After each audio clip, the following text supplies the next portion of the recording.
Hi guys, my name is Sophia, and today I'm going to be reading Violet the Pilot by Steve Breen. Everyone in town knew that Violet Van Wingen was a little different for a start. She and her parents lived in an odd-looking house next to the junkyard her father managed, and while other girls were playing with dolls and tea sets, Violet played with monkey wrenches and needle-nose pliers.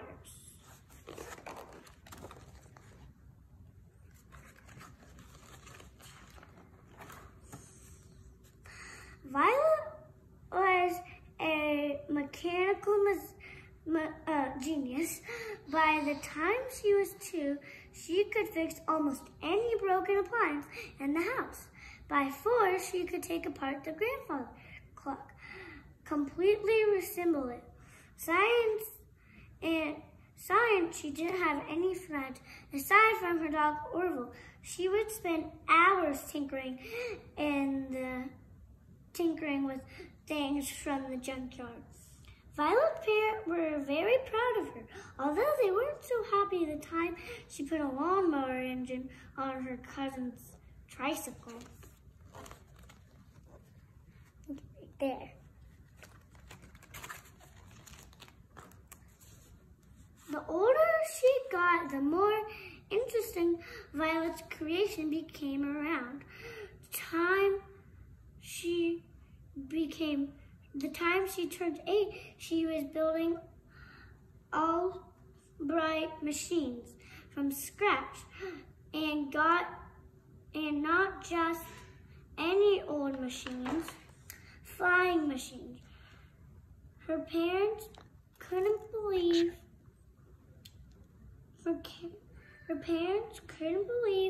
their eyes when they saw Violet zoom by for the first time. They were a little worried in the beginning, but they quickly saw that she was a pretty good pilot. Careful not to hit a house, her father would yell, and put on a sweater, her mother would add. Violet used anything she could find in the junkyard to make her wonderful creations.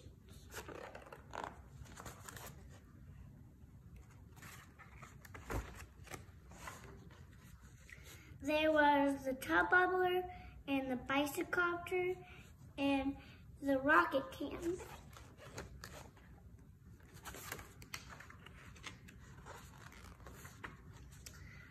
The pogo plane, the slide glider, and the wingamajig, to name a few.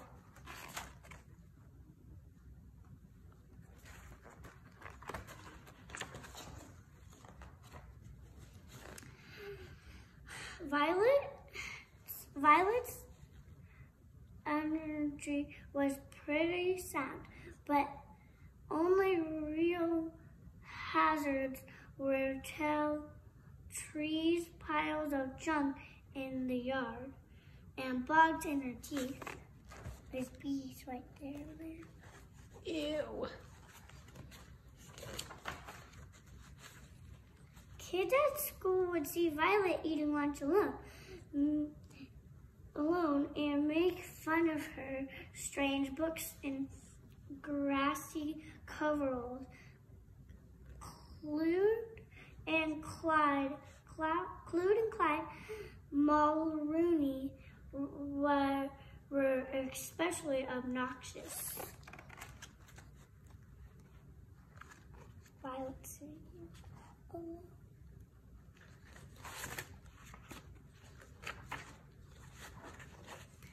Then one day, Violet noticed a poster in the drugstore window. Air show, October 20th. It read, "That's only 2 weeks away," Violet thought. "Can kids fly in the show? Is homemade aircraft allowed?" That night, Violet sat in her room thinking about the air show. She knew it would be a good feeling if one of her plans won a prize, and maybe then the kids at school would be nice to her. Violet pictured exactly where she would hang her blue ribbon. Right there. That's a dog sleeping.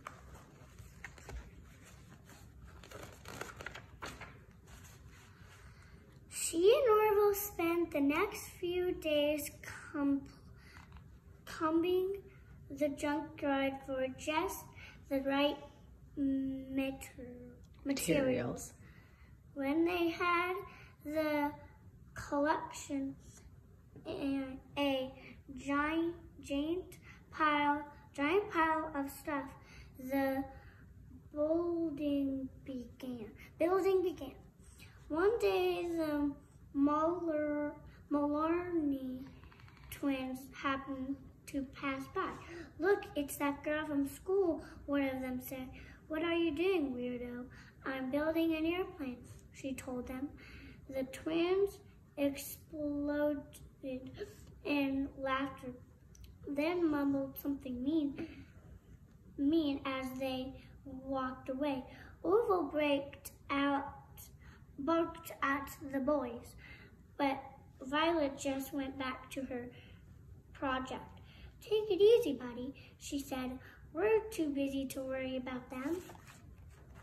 Those are the two boys over here, and that's your plane.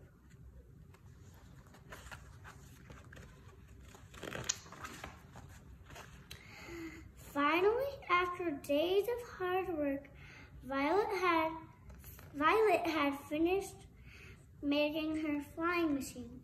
She named it the magnificent new craft, the Hornet. "Wait till the people in the grandstand see me flying this," Violet said to Orville.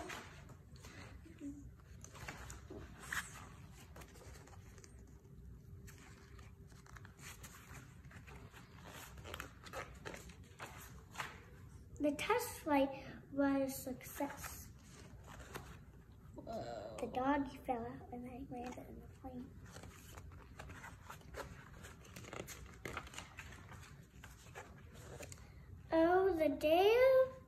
On the day of the big air show, Violet took off bursting with excitement. Her parents' faces had beamed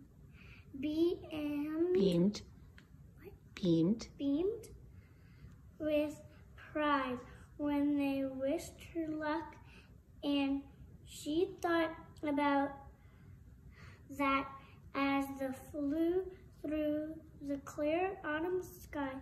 She clocked that the trip would take about 20 minutes. She would arrive just in time for the air show.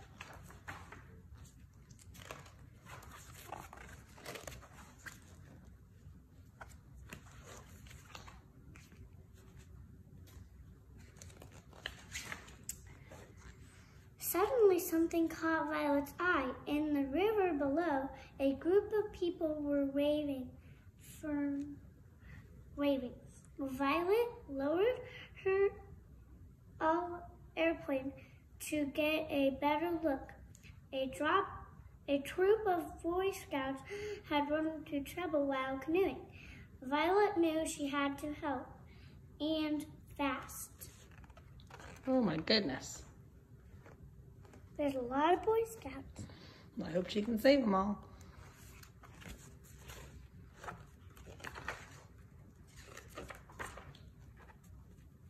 It wasn't easy rescuing all the boys, but Violet, the pilot, the Hornet with careful precision, saving the Scoutmasters from going over the falls was particularly dangerous. All the boys.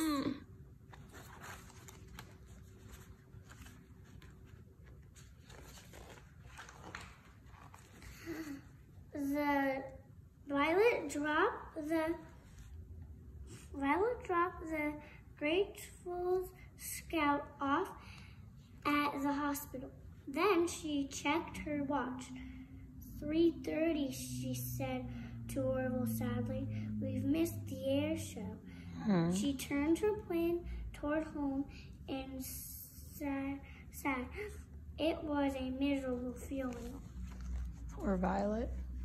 At the hospital. And that's so sad because she couldn't go to the air show.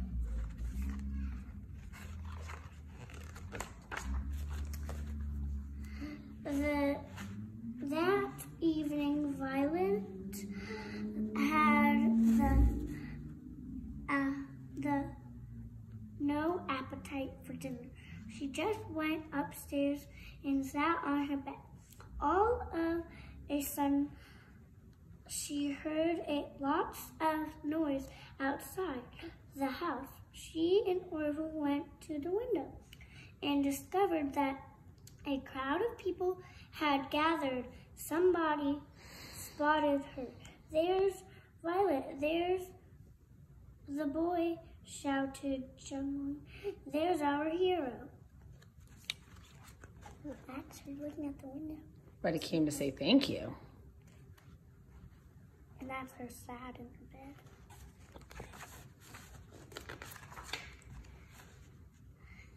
The Van Winkles stepped outside,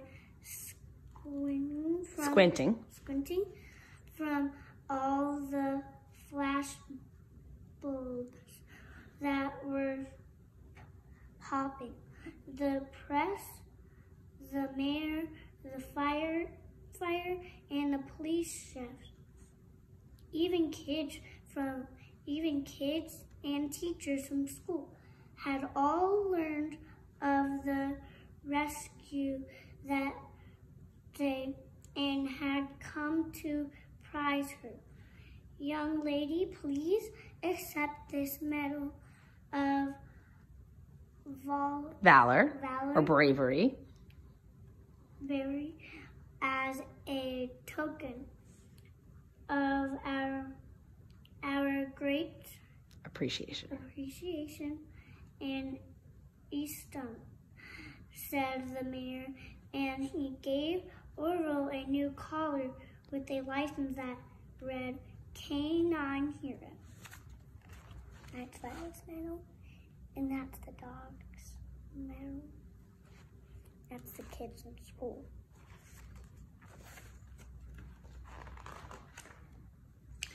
From that day on, Violet's parents let her fly whenever she wanted, but her mom still made her wear a sweater.